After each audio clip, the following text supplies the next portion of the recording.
Hey everyone, I just got word that the Penn State University system is going to be continuing their COVID model for the spring semester. My classes are going to continue to be on some sort of Zoom situation. So I wanted to drop a couple things that I've learned since March, since I've been teaching online and mostly on Zoom. I've been learning as I go, as many of you have too, if you're a teacher. And so I want to kind of outline some of the things that have helped me out, and I'm going to kind of continue to build upon not just for the rest of this fall semester now, but also into the spring semester. So what are some of the problems that I've come across with regard to teaching on Zoom? The first is Zoom fatigue. So if you have one student, they might be on class, not just for your class, but for 4 or 5 other classes that day. They're going to get fatigued. I don't want my students staring at a screen all day if it's not going to be effective. The big goal here is effective teaching that students get something out of, and Zoom fatigue is real. The next thing that is an issue for me is that some students never turn their cameras on and they never have microphones, so you're just staring at a blank wall of 25 black squares for an hour if you're giving some sort of lecture. That is something that does not energize me very much as a teacher. And I also recognize, that students are probably, some of them are definitely playing video games, or they're messing around on Facebook, or they're, text messaging each other in the class. And so if it's not going to be useful as far as keeping their cameras or microphones on, I don't know what I don't know if this is the best option to go on Zoom 24/7. The last thing is bad internet connections. And what this means is that if I'm recording, or if I'm doing a live Zoom session, some students have been getting kicked out because of bad internet connections. I've gotten kicked out of my own Zoom rooms because of bad internet connections on my end. And what that does is if I'm not recording the Zoom session, then those students might email me later and say, what are the notes? And they might miss out on the material. And so I don't want that to happen. I don't want to have a live Zoom session and then they're going to miss out on material because they're getting kicked, on and off of the internet with regard to, not being able to be in the room the entire hour. All right. So here's a couple tips I have.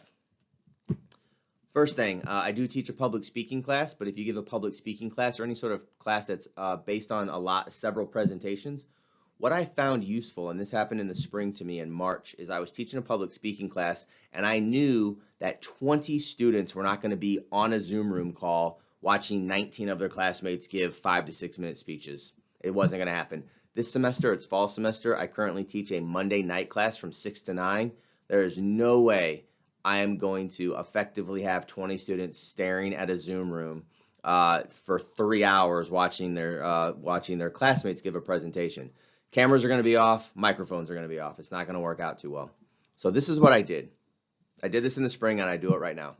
I took my public speaking students and I put them into groups of 5. And I said, look, these are your classmates. I want you to work on your speeches with them, practice your speeches with them. And all of my students come to me and say, okay, this is a time when all 5 of us can meet in a Zoom room at once. And so those students they only have to be online for about 30 to 45 minutes to give speeches to each other, and then they get to go away. I have to be on the call for 3 hours because I have multiple students coming in. But what that does is that it actually necessitates that the students who are in the room, when they're in the room, their cameras and their microphones are on because they know they're only going to be in the room for 30 to 45 minutes. And I ask them to put their cameras on so that their classmates can see them when their classmates are giving their speeches.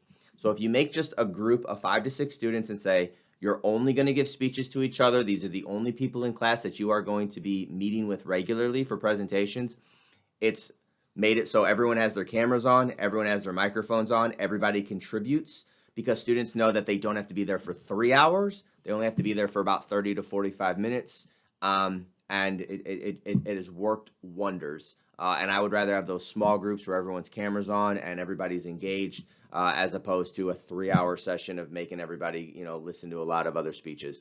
So this has been very helpful to put students into small groups. I might have to rearrange my schedule a little bit to make sure that they all can fit in. But smaller groups of students have really worked, and just sort of chunk them out throughout the evening as far as speech presentations. Only make them responsible for showing up for 30 to 45 minutes as opposed to all 3 hours of presentation days. For my Monday, Wednesday, Friday classes that are not public speaking or presentation based, what I found is this is useful. I did not want to get into Zoom fatigue for the fall semester, and I was also worried about bad internet connections. So this is what I did with my students. First day of class, I put all of my students into groups of 5 or 6, and I call this their reading group. So this is sort of a study group for them. And they just have other classmates to go to ask about the material. I've also started putting all of my lectures onto YouTube, and I do this for my Monday, Wednesday class sessions. This works better than PowerPoints that are uploaded into Canvas, because what students have told me is when they download PowerPoints from Canvas, PowerPoints don't format the correct way, maybe if you're going from a PC to a Mac, or from like the Canvas portal onto a phone. Students can't easily access PowerPoints from anywhere. I was doing everything on PowerPoints. It takes me a little bit longer to format something on YouTube, but students said YouTube, you can access it from any device. It's always a video. The other thing a YouTube lecture does is it makes it so students don't have to worry about a bad internet connections, because if they get kicked off, they can easily go back on and pick up the lecture wherever they left off. So if a student gets kicked out of a live class, they might miss some of the material, but if it's posted on YouTube, it's there for them to access it when it's available. And it also makes it so that Zoom fatigue is, it's less prone to happen, because they just sort of access the YouTube lectures when they want to, as opposed to just kind of having to hang out in a Zoom room all the time. So I do YouTube lectures Monday, Wednesday, and then at the end, the final frame of my YouTube lectures on my Monday, Wednesday classes, I put some sort of quiz, just like a quick 5 questions, just to make sure that they watch the video. And then those questions are the basis for our live discussion on Friday. So Friday classes are live, they are on Zoom. If we're reading a book that week, it's talk to your reading group Monday, Wednesday, and then Friday we come into the Zoom room and we discuss the book. If it's watch these lectures, and then we come into the room on Friday and we have a discussion about what they watched in the lectures, what did you like, what did you not like, what did you learn? Just some real simple questions just to make sure that they went through the material. That way they know, that way I can check, it's a homework check, did you do the quiz, right? But then they also don't have to worry about bad internet connections, right, kicking them out with regard to material. They might miss some discussion if they have bad internet connections, but they're not going to miss the material. So these are things that I'm learning as I go, like all of you teachers out there, as far as trying to solve my own Zoom problems with making the classroom accessible to everyone all the time.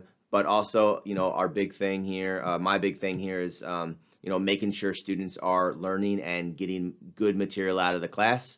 And what I found works out is put them into small groups for a public speaking class.